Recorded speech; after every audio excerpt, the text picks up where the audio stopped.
Get up, stand up. Stand up, oh you're right. Kwenye ile rap yake pale chini anasema my God is a living man, you gotta be. Yani anasema Mwenyezi Mungu ni mwanamume wa kibinadamu anayeishi.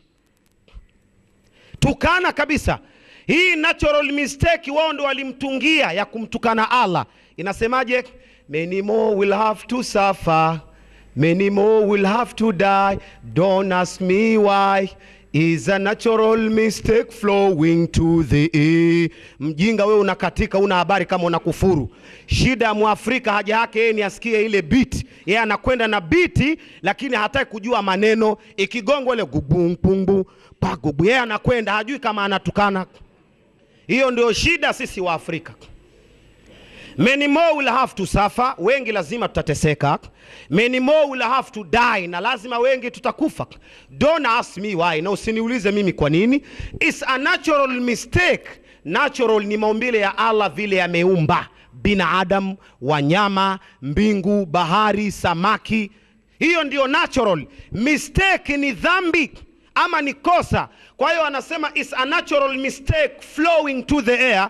Yani manake ni kosa la Allah, ni dhambi la Allah alilolifanya flowing to the air, na linaendelea juu ya hewa mpaka siku ya kiyama. Wewe unaonaje ukiimba is a natural mistake flowing to the air? Yani manake ni dhambi la Mungu alilolifanya na litaendelea. Wewe haja yako si ile ngoma tu ikipiga gubumpumbu, wewe unazikwenda na hujui kama unatukana.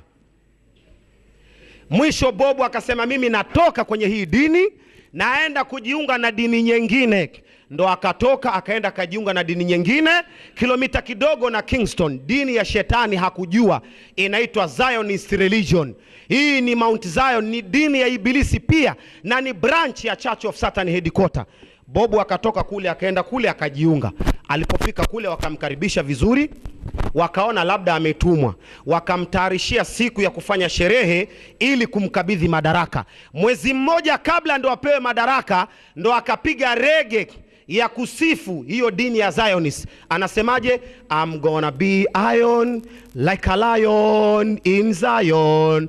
Iron, lion, Zion, iron, durudu. Munapenda sana hiyo maneno nyinyi. I'm gonna be iron, mimi naenda kuwa chuma. Like a lion, kama simba in Zion, katika dini ya Wazayuni. Alipoonekana ameimba hivyo, wakajua wazi huyu ametoka ameenda branch. Wakamfata wakamdunga sindano ndogo ya kansa ya kidole kama kumpa warning na kumwambia rudi haraka ama tutamalizana na wewe.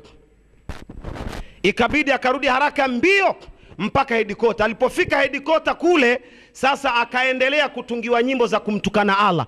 Mwisho akasema potelea mbali, wacha mimi sasa nifilie mbali lakini niongee ukweli.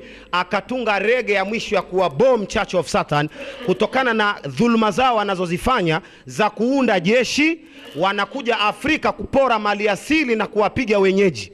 Wanapora dhahabu na almasi, na kabla ya jeshi kulileta wanatanguliza mamishonari, na wao wanawapa pesa za kuwasimamia Wakristo. Mishonari wanakuja na Biblia, wanakuambia vita vyetu si vya damu na nyama, vita vyetu ni vya kiroho. Jua kwamba Yesu alikufa kwa ajili ya dhambi zako, damu tu itakuokoa. Kwa hivyo msipigane vita, vita vyetu si vya damu na nyama, ni vya kiroho. Ili mpumbae wao walete bunduki wa warande ploti ziende. Bob Marley alipoona hivi akaona sasa hapa hii dhulma imezidi, akatunga rege ya kupiga hiyo Church of Satan, na ndio sababu ya kuuawa 1981 kule Miami, Florida.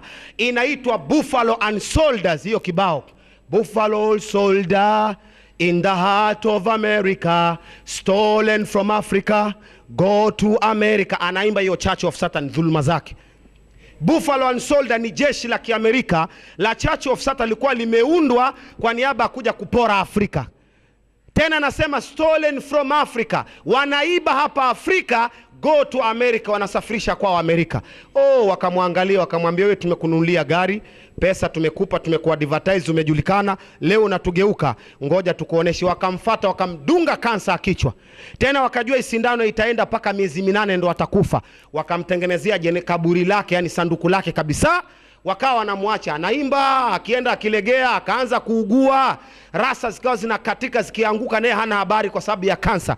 Mwisho 1981 anaaga dunia akiwa Miami akiwa na miaka 36. Hakuwa mzee Bob Marley. Alikuwa kijana mdogo, lakini alidhoofishwa na hiyo sindano kwa sababu ya kuwapinga Church of Satan from US. Hili sio kanisa la mchezo, ndugu Muislamu, na aliko hapa Mombasa. Mombasa yako 3 na 4, na tutawaelekeza mahali yako, na alama zao nyingi mnapishana nazo barabara na nyia mzijui. Waislamu mmechoka? Tumalizie hapo. Mmechoka? Kwa sababu haya ni mambo ambayo yanatumaliza.